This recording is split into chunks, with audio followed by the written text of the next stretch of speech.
let's have a look onto the learning objectives. So firstly, we are going to learn about the meaning and types of business services. Then we shall learn about the business service, that is banking. After that, we shall learn about the different types of bank accounts. Then we shall learn about the different financial services provided by the bank. Financial services as in bank overdraft, bank draft, cash credit, e-banking. Then we shall learn about the different digital payments that we can use. After that, we shall come to the second type of business services, that is about insurance. The first type was banking and second type is insurance. So in insurance, we shall learn about the different principles, the types of insurance and their concepts. The names of principles are given: utmost good faith, insurable interest, indemnity, contribution, doctrine of subrogation, causa proxima. So these are the principles that we are going to cover. After that, we shall learn about the different types of insurance, like the health insurance, fire insurance, marine insurance, life insurance. And the last few topics that we are going to cover is about the postal services. Okay? After postal services, two more types are left that is not mentioned in your learning objectives, but without that our concept would be left incomplete. So we shall learn about the warehousing services and we shall learn about the transportation services. Just the introduction, nothing in details. Okay, so let's begin with the first part. The first thing that we need to understand is what are services. So we will study about the meaning of services. Services refers to those activities that assist business. So whenever we are doing any business, without taking help of these services, it would be quite difficult for us to perform any kind of business. A variety of services are available to meet the changes of economy and the requirements of the investors. The significance of service sector is gaining momentum and it has a major thrust in the area of field. So by this we understand that service is constituting a very important role in our business and it is very essential for the smooth flow of business activities. Now let us understand the feature of services, that what are exactly the characteristics, or you can say about the nature of services, so that we are able to understand about services in a better way. So here comes the nature of services. First nature of service is that intangibility. Now what is intangibility? Intangibility means something which cannot be seen, which cannot be touched. Okay? We can only feel services, we can only experience them. Okay? For example, if we go to a doctor and take his treatment, so doctor is providing us with a service, right? But can we see that service or can we touch that service specifically, that okay, over here the service of the doctor and I'm seeing it? No, I can only feel the treatment that he gives me. That's an experience for me, right? So we understand that a service is intangible.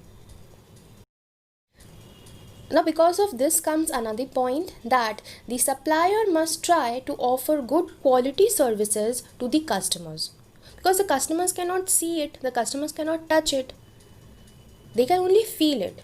So how do they feel good about the services? If they receive good quality services. Once we receive good quality services, we demand more of that services again and again. Right? Second point says inconsistency. Now what is inconsistency? Services have to be performed each time according to the demand and the expectation of each customers. Same services can be provided to the different customers in a different way, right? Take example of the telecom services that we receive, means the mobile internet services. What is the service that we take? We take the service of calling, we take the service of internet usage. And who is providing the service to us? The telecom companies. That means if I name them, they are Airtel, Vodafone, Jio. So these three are providing us the service, but in a different way. They are also providing us the calling service, they are giving us the internet usage service, everything is the same. But the way in which they give, that is different, and that is why it is said to be inconsistent. There is no consistency, there is no as such similarity. Same service are provided differently by the different service providers according to their demand, according to their expectations. Example is given about the mobile services, beauty parlor. Understood? Inconsistency. Next says inseparability. It means that the services cannot be separated from the provider of the service.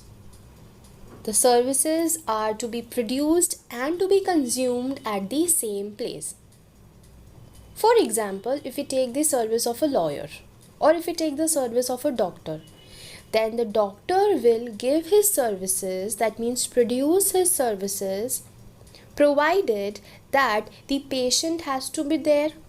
That means the production and the consumption process are performed simultaneously. It's not that we can separate it. Suppose we go to withdraw money. Now we can go to withdraw money from an ATM or from a bank itself. Now if I go to withdraw the money from an ATM, then the ATM is giving me the service or producing the service of providing me with the cash, right? Now I have to be physically present there to take that service, to consume that service. Understood? Similarly, if I go to a bank for withdrawing the same money, now that cashier or that clerk is providing me with the service of giving me cash. He is producing the service, but I have to be physically present there to take the services. So that we can conclude in this point that the production and the consumer of the services, it is at the same place. We cannot separate the service. Okay, it is actually also you can call it as the non-transferability or inseparability. Understood? Point number 4 says about the inventory loss. Now services cannot be stored for a future use or it cannot be performed earlier than the specified time. For example, you purchase a movie ticket and the show time is for 9 o'clock in the morning. Now is it that you have purchased the ticket, that ticket is with you, but you do not go to the movie theater and the next day you want to see the same movie? So is it possible for you that it is something like that you have stored the service for one day and the next day when you are willing to see that movie you can go and see? No, services cannot be stored for future use. The services will be provided to you at whatever time it is specified. And that is why we can conclude that services cannot be stored for future use and services cannot be performed earlier.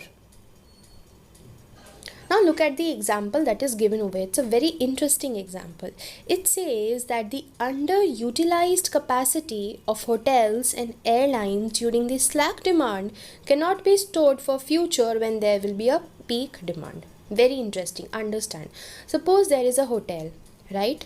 And there are 10 rooms in it. Now as because it is not the peak season, only 4 of the rooms are being occupied. So take for example 40% is being occupied, 60% is going vacant for 2 to 3 months. Now when the peak period comes, all the hotels are full. Now Taking this point into consideration, can we utilize that unused 60% now? Means when there is a peak period and all the rooms are full. So what, before 2-3 months we had the rooms going vacant, going underutilized. So can we take that 60% into usage now? No. What has been performed, what the time was it, if you have been successfully able to use that service, good for you. Otherwise we cannot keep it for future use, neither can we bring it in advance. And the last point says involvement. Involvement means participation of the customer is very important. Okay, to experience the service, how can we feel the service?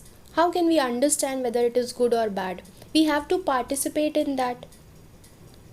The telephone companies provide the calling services and internet services.